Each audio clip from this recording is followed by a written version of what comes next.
పల్లె కోడి కూతల్లే ఒళ్ళిరుసుకుందే కోడెలాగల్లే యాప పుల్లల సేదు నమిలిందే రామ రామ రామ రామ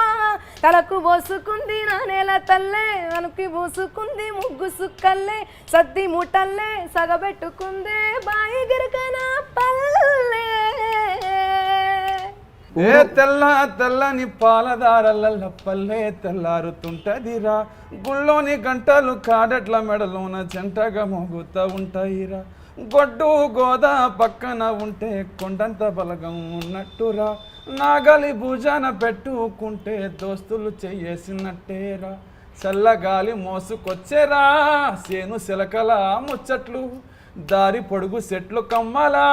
రాలుతున్న పూల సప్పట్లు గడ్డి మోపులు కాల్వగట్టులు చెమట సుక్కల్లో తడిసిన ఈ మట్టి కందాల ఊరు పల్లెటూరు దీని తీరే అమ్మ తీరు కొంగులోన దాసి పెట్టి కొడుకుకిచ్చే ప్రేమ వేరు ఊరు పల్లెటూరు దీని తీరే కన్న కూతురు కళ్ళ ముందే పెరుగుతున్న సంబరాల పంట పైరు వంద గడపల మందన పల్లె గోడగట్టని గూడున పల్లె చెరువుల తుల్లెటి జల్ల షాపోలే రామ రామ రామ రామ తలకు పోసుకుంది నా నేల తల్లే అలికి పూసుకుంది ముగ్గు సుక్కల్లే తన్న రాంగ్ అన్నా ఓకే థ్యాంక్ యూ ముందు వెనకైంది వెనక ముందైంది వంద గడపల మందనపల్లె అనే పదాలు నేను పాడతాను మంగ్లీ అంటే నా లైన్లో నువ్వు ఎట్లా పాడతావు బాగానే లేదన్నా నన్ను ఏ రామ్ అట్లా చెప్పాను నువ్వు ఎట్లా పాడతావు నా పాట మంచి మంచి లైన్లను ఏరుకొని